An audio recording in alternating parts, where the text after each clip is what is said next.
El día de hoy, pues preparé un tema muy bonito, muy apasionante, porque nos hace ver a la naturaleza, pues desde otro punto de vista. Y pues la intención es que de alguna manera dejemos de tener esa visión inquisitiva que se ha tenido por muchos siglos hacia este grupo de seres vivos que son particularmente los reptiles.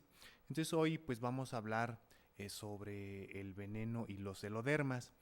Desde un punto de vista ecológico de estos lagartos venenosos y lo que hemos aprendido acerca de ellos, y por supuesto pues la utilidad y la importancia que le confiere esta característica biológica. Las especies de lagartos venenosos que existen en el mundo únicamente son dos. Y afortunadamente estas dos especies pues están distribuidas en su mayor parte en nuestro país, en la República Mexicana. Eh, Tengo preparado yo aquí eh, una diapositiva en donde presento a estas dos especies. La primera de ellas, que es Eloderma horridum, eh, que traducida al castellano, del latín al castellano, significa piel con tachuelas áspera, pero que comúnmente en el medio popular también se le conoce como lagarto de cuentas, como escorpión, como alcaltetepon y muchos otros nombres vernáculos más. Esta especie, de las dos que hay en todo el planeta, es la más grande y tiene una distribución en las costas del el Océano Pacífico en la República Mexicana, prácticamente desde el estado de Sonora hasta Guatemala incluso. La otra especie a la que nos referimos es el Oderma suspectum, que traducido del latín al castellano significa piel con tachuelas sospechoso. El término de sospechoso tiene que ver con que cuando se describió por ahí del año 1868-69, todavía en aquel siglo se dudaba de si era o no una lagartija venenosa. De ahí que se derivó pues este nombre, el nombre de la especie. Lagarto venenoso, vernáculamente también se le conoce como monstruo de Gila, como lagarta reticulada y muchos otros nombres. Su distribución principalmente abarca desde el suroeste de los Estados Unidos, bajando por las costas del Océano Pacífico en México hasta la mitad más o menos del estado de Sonora. Esta especie se llega a traslapar, si podemos ver los dos mapas, con la especie que describimos anteriormente. Y en todo el mundo, pues son únicas de entre los reptiles que actualmente existen. Eh, Geológicamente hablando, en el pasado histórico de la Tierra, alguna vez existieron otras especies, pero todas distribuidas al parecer en lo que hoy es el continente americano. La siguiente, por favor. Mm, y de manera general, la historia natural de estos dos lagartos, pues es más o menos la siguiente, ¿no? Comentamos anteriormente que el Oderma horridum es la lagartija venenosa más grande de las dos especies, cuyas longitudes totales van de entre los 60 centímetros a 1 metro de la longitud total, mientras que la otra especie es más pequeña, llega a medir entre los 50 a 60 centímetros. El Oderma auridum tiene la coloración más oscura, mientras que el Oderma suspectum, su coloración es más brillante. Ambas especies nacen de huevo. También es muy importante hacer notar que tiene una cabeza robusta. Más adelante vamos a recordar este rasgo anatómico. y la importancia que tiene con su capacidad de ser una lagartija venenosa. Otros aspectos más que podemos comentar rápidamente, pues que son, como ya lo dijimos, las únicas lagartijas venenosas del planeta, son de tamaño relativamente grande, son lagartos lentos, pero además de lentos son fuertes. Sus hábitos son principalmente terrestres, habitando los desiertos y las selvas caducifolias de la región de México principalmente. Son excelentes excavadoras, pero también son animales muy buenos para trepar. En comparación con otros vertebrados, son lagartijas poco activas durante todo el año. Suelen ser individuos solitarios. Ya señalé que tiene una cabeza muy rígida, muy robusta, muy resistente, muy fuerte. Y otro aspecto que también es importante que recordemos más adelante es de que se trata de depredadores de nidos que contienen huevos o que bien contienen sus crías. Son, como ya lo comenté también, ovíparas y tienen un ciclo reproductor muy largo. Requieren a veces hasta un año para poder producir una siguiente generación. Su longevidad conocida en estado de encierro, es decir, en cautiverio, es de 25 a 30 años aproximadamente. Y como otros seres vivos, pues también son parte de la cadena alimentaria dentro de sus ecosistemas. En México, de acuerdo a las normas oficiales de protección al ambiente, esta especie se le considera como una especie amenazada. Creo que esto no avanza. Y pues eso es todo, gracias. Ambiente, esta especie se le considera como una especie amenazada. Y bueno, pues ya que vamos a hablar del veneno de los lagartos, pues es importante describir anatómicamente dónde se ubica su aparato venenoso. Para esto tenemos aquí los cráneos de las dos especies, de Eloderma horridum y Eloderma suspectum. Estas son unas resonancias magnéticas de las lagartijas, en donde podemos destacar pues la forma que tiene su dentadura y cómo y en dónde se encuentran los dientes que están especializados para la inoculación del veneno. En este caso, única y exclusivamente los dientes inferiores, los que están en la mandíbula inferior, son los únicos que presentan la característica para poder vertir el veneno en su víctima. Podemos ver en la ilustración cómo el diente o los dientes inferiores presentan un canal, una especie de hendidura por donde escurre el veneno cuando este es liberado. Para esto, pues también es importante ubicar en dónde se encuentra ubicada precisamente la glándula de veneno. Esta glándula, a diferencia de otros reptiles como las serpientes venenosas, se encuentra también en la mandíbula inferior a los costados. Si hacemos un corte transversal de la mandíbula, vemos en el esquema cómo esta glándula forma un pequeño racimo cuyo conducto de salida está a un lado de la encía, muy próximo precisamente al diente que está acanalado. A diferencia de las serpientes, Eloderma horridum no inyecta el veneno en la víctima directamente. Aquí lo que sucede es de que, si ustedes ven, tiene una dentadura muy fuerte, una dentadura que puede propinar una herida profunda en la víctima, y en esta herida es donde el veneno literalmente escurre. Entonces no es inyectado, sino más bien es escurrido en la herida de la víctima. Y bueno, es importante hablar de conceptos, en este caso particular, del concepto de lo que es un veneno o una toxina, que en muchos casos se maneja indistintamente. Y bueno, a diferencia de lo que podamos suponer, el veneno no es una sustancia que tiene como propiedad el ser tóxica o venenosa como tal, sino que la definición de veneno se refiere, fíjense bien, a la cantidad de una sustancia que puede causar daño a un ser vivo. ¿Eso a qué nos lleva a pensar? que es cantidad de una sustancia, es decir, cualquier sustancia en el universo de los compuestos químicos, prácticamente todos podrían ser un veneno. Lo que hace o no a una sustancia venenosa, pues es más bien su cantidad, ¿no?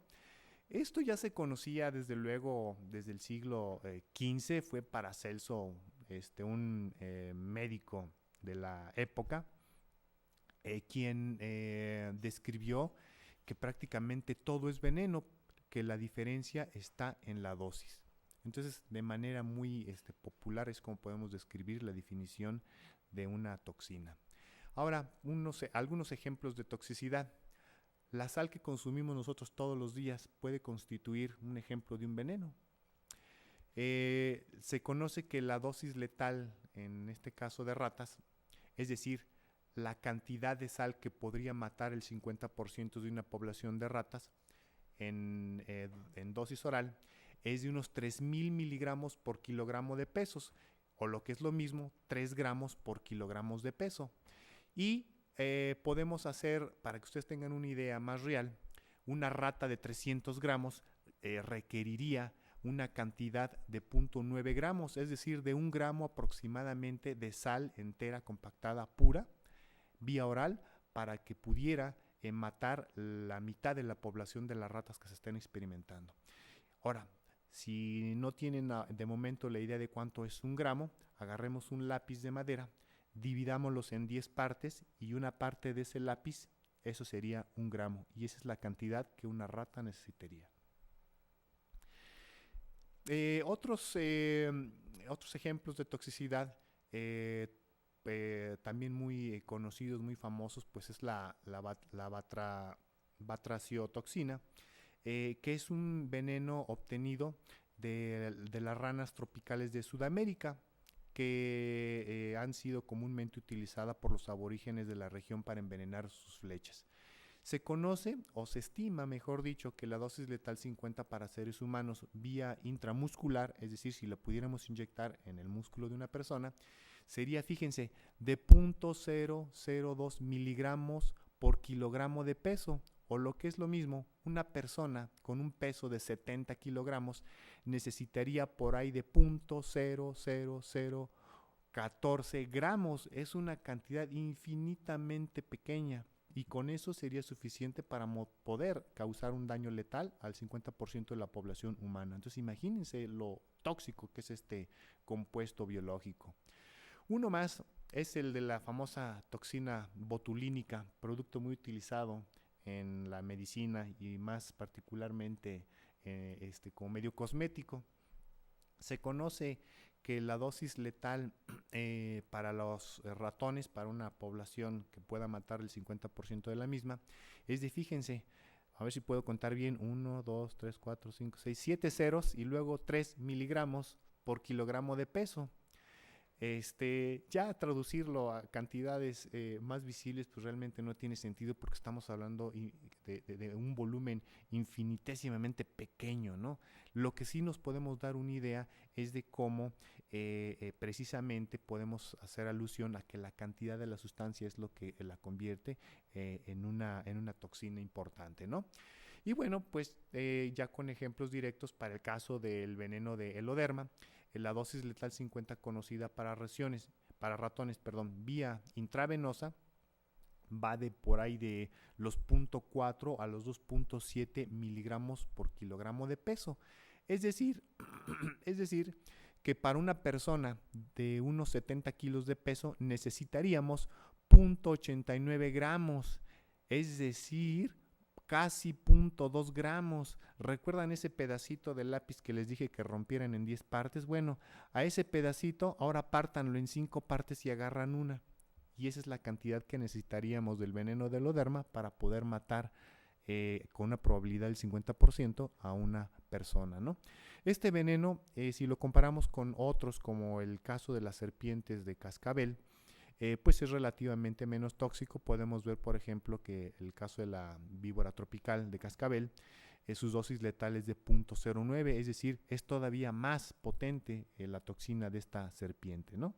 Bueno, y son algunos ejemplos de la definición bueno, de venenos y de la propia definición. Por su acción general, el veneno de los reptiles, tanto de las serpientes y de los lagartos, puede ser clasificado en dos grandes rubros. Estos son básicamente los venenos proteolíticos y los venenos neurotóxicos. Los venenos proteolíticos son sustancias que destruyen principalmente las proteínas de los tejidos corporales, tales como la sangre y sus conductos. También puede destruir los músculos y los órganos blandos. Por otra parte, los venenos neurotóxicos tienen la capacidad de poder bloquear los impulsos del sistema nervioso, impidiendo o bien alterando la función neuromuscular y, por supuesto, la función sensitiva, la de los sentidos en general. El veneno de una especie de reptil puede contener una gran cantidad de compuestos. Podemos decir que cada veneno pues, es un cóctel de decenas de proteínas, de enzimas y de péptidos que propiamente son las sustancias tóxicas activas. Y estos venenos pueden, cada uno de ellos, separarse por sus propiedades químicas que poseen.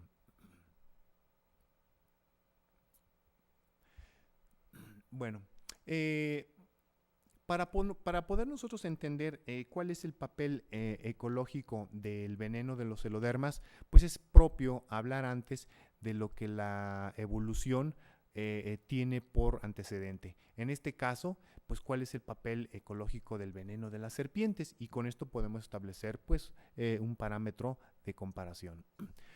En el caso de las serpientes, su función primaria, la función del veneno por supuesto, es para la alimentación. En este caso y de manera muy puntual, el veneno de la serpiente sirve primero para inmovilizar, sirve para matar, en este caso presas grandes o presas que son peligrosas o que son rápidas o que son difíciles de manejar. Y por otra parte, el veneno también provee un proceso predigestivo, y esto es casi exclusivamente de las serpientes como vipéridos y crotálidos que hay en el viejo y nuevo continente. Una función secundaria del veneno de las serpientes pues es la función de la defensa. En este caso, la función de la defensa, la intención que tiene es propinar dolor, es incapacitar a la víctima. En este caso puede ser depredadores o enemigos grandes que son fuertes o que son rápidos. Y por otra parte, pueden dejar un recuerdo en dado caso de que las víctimas llegasen a sobrevivir. Entonces, lo importante de esto es rescatar dos cosas: que su función primaria es alimentarse y secundariamente es para defenderse. Pero bueno, ¿cómo operan exactamente estas estrategias en la naturaleza? Tenemos en general dos casos. El primero de ellos es el conferido a las serpientes viperinas, como es el caso de las víboras de cascabel, las cuales necesitan inyectar grandes cantidades del veneno, que generalmente se trata de venenos de tipo proteolítico, y cuyo papel natural pues es el siguiente. Primero que nada, como ya lo habíamos mencionado hace un momento, pues es ayudar a predigerir a las presas grandes y enteras en muchas especies que habitan en zonas templadas o donde una parte del día es fría o una parte del año también lo es, ¿no? Entonces, fíjense, ayudar a digerir presas grandes es importante, porque recordemos que las serpientes no tienen patas, no tienen manos y no pueden manejar el alimento, y su dentadura además no está diseñada para masticar, entonces ellas tienen que tragar las presas grandes.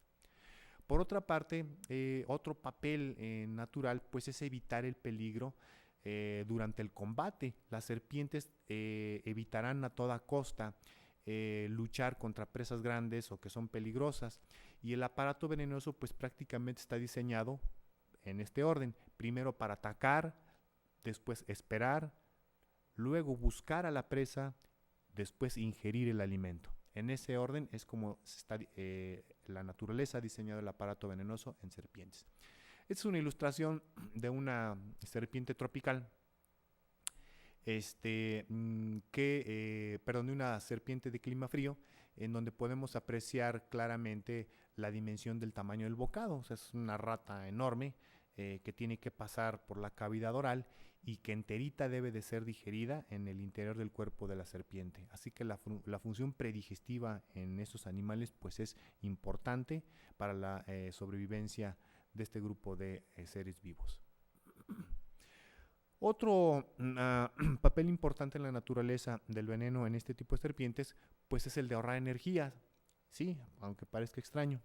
Las serpientes suelen reflejar su eficiencia depredadora ajustando lo que se conoce como la adecuación, es decir, la capacidad de dejar una descendencia en el futuro de su misma especie. En este caso, en estas serpientes lo que se ha notado es de que suelen tener un menor número de crías. Esto implica pues un menor gasto energético durante el proceso de la reproducción. Entonces creo que esto es muy claro. Por otra parte, también como ya lo habíamos señalado, el otro papel importante en la naturaleza pues es básicamente la defensa de forma secundaria. Su aparato venenoso, de hecho, entre todos los vertebrados pues es el más sofisticado. Incluso sus adversarios son capaces de reconocer estas señales de peligro a través de su vista, de su oído o incluso del olfato. Todos hemos escuchado, por ejemplo, aunque sea en televisión, el zumbido de un cascabel en una serpiente. Bueno, pues esa es una señal de advertencia que está asociada precisamente con la capacidad de envenenar de estas serpientes. Su visión también es muy importante. Tenemos aquí una fotografía de una serpiente de cascabel. Aquí estábamos mostrando la ubicación del mismo, pero también estamos viendo que la serpiente está erguida con una posición amenazante. Bueno, pues esa amenazante es una posición visual que muchos animales grandes o depredadores reconocen perfectamente como una señal de peligro, ¿no? Bueno, vemos que otro papel en la naturaleza de este veneno en las serpientes pues es la de administrar la energía. ¿Cómo lo hacen? Pues resulta que el veneno les ha brindado cierta seguridad. Se trata de especies que por lo general no necesitan ser rápidas, no necesitan ser ágiles para poder desplazarse. Entonces, es algo así como ser guarura entre los seres humanos. El tener un arma le confiere cierta seguridad y puede desplazarse con cierta libertad en la sociedad. Y bueno, disculpen la comparación, pero es algo equivalente en la naturaleza, ¿no? Y creo que está bien demostrado si nosotros estudiamos, por ejemplo, el comportamiento de los herbívoros ante la presencia de estas serpientes de cascabel. Un herbívoro, por ejemplo, un caballo, nunca en su vida ha necesitado ver una serpiente de cascabel para poderla reconocer la primera vez que se la encuentra. Es un ejemplo claro, ¿no? Y bueno, el caso 2 de las serpientes venenosas pues es el siguiente. Es el referente a las serpientes elápidos o hidrófidos, es decir, a las serpientes coralillos, a las cobras, a las mambas y a las serpientes marinas. Estas serpientes lo que producen principalmente es un veneno de tipo neurotóxico y al inyectarlo en sus víctimas, pues por supuesto que desempeña un papel ecológico bien definido, ¿no? El primero de ellos pues es ahorrar materia prima. Comentamos en el caso 1, en el de las serpientes viperidas, que ellos inyectaban grandes cantidades de veneno. Pues aquí no, aquí resulta que inyectan cantidades de veneno menores. Con esto ahorran materia prima, por supuesto, y trabajo metabólico en la producción de las toxinas. La mayoría de estas especies suelen habitar en los climas cálidos, tropicales, donde de hecho la temperatura ambiental alta les ayuda a degradar a las presas ingeridas. Si lo recordamos, en el caso 1, las serpientes vipéridos tenían una distribución sobre todo en climas templados o donde una parte del año era fría. Entonces, el hecho de que se tenga una gran cantidad de veneno con características proteolíticas que puedan degradar el alimento es una gran ayuda. Pero en los trópicos no es completamente necesario. La misma temperatura puede ayudar al proceso de digestión de las proteínas que son ingeridas por las serpientes en su alimento. Eh, Otro aspecto ecológico pues es reducir el peligro del combate. Al igual que el caso anterior, el aparato venenoso de este tipo de serpientes pues está diseñado para atacar primero que nada, después para dominar a la presa y luego para ingerir. Eh, en este caso, las presas deben de ser paralizadas lo más pronto posible por el efecto de las neurotoxinas. Recordemos que las toxinas lo que producen es parálisis, aturdimiento de manera general, ¿no? Tenemos aquí unas ilustraciones nada más como ejemplo, el caso de la mamba negra en África y de la cobra asiática en diferentes países del viejo mundo, ¿no? Otro aspecto importante que les confiere el veneno a este tipo de serpientes, a las serpientes que tienen el veneno neurotóxico, pues es que pueden ampliar su dieta. En el caso de las serpientes vipéridas, de las serpientes de cascabel, pues estas suelen en su mayoría alimentarse de pequeños vertebrados de sangre caliente como ratas, ratones y muchas otras especies. Aquí este tipo de serpientes, en muchos casos, la eficiencia del daño neuromotor que pueden causar les permite incluso incluir en su dieta a otras serpientes. Entonces es algo relativamente novedoso en la evolución de este grupo de animales. Tenemos aquí una ilustración de una serpiente coralillo en el cuadro inferior izquierdo. Es la Micrurus laticolaris, que habita aquí en México y que se está comiendo a una culebra, y si podemos ver es prácticamente de su mismo tamaño, de su misma talla, ¿no? Cómo logra dominar a esta presa y cómo logra tragarla y por supuesto digerirla. Pues bueno, Micrurus laticolaris habita principalmente pues, en los climas cálidos, como ya vimos.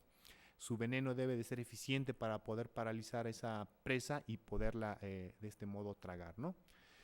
Entonces, la defensa ocurre de manera secundaria y por supuesto pues es exitosa.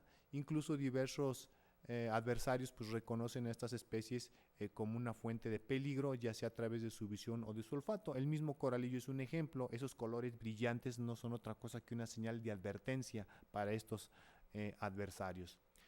Eh, el veneno de esos organismos pues permite también establecer una congruencia ecológica, ya que pues este aparato venenoso está asociado a especies rápidas que son fuertes y que son agresivas y que contrastan perfectamente bien con el caso 1 de las serpientes vipéridas. Entonces, cuando nosotros podamos referir el comportamiento agresivo, el comportamiento violento de las serpientes, lo podemos ubicar en este grupo. Es el caso de las mambas, por ejemplo, o de algunas cobras, que cuando se sienten amenazadas, no van a dudar en atacar, en este caso, a su adversario, ¿no? Y bueno, en resumen, podemos decir que el veneno de este tipo de serpientes, de todas, tanto de los vipéridos como los elápidos e hidrófidos, pues básicamente está diseñado para dañar los tejidos de la víctima, para inmovilizarla, sometiéndola y luego comerla, y secundariamente para poder defenderse.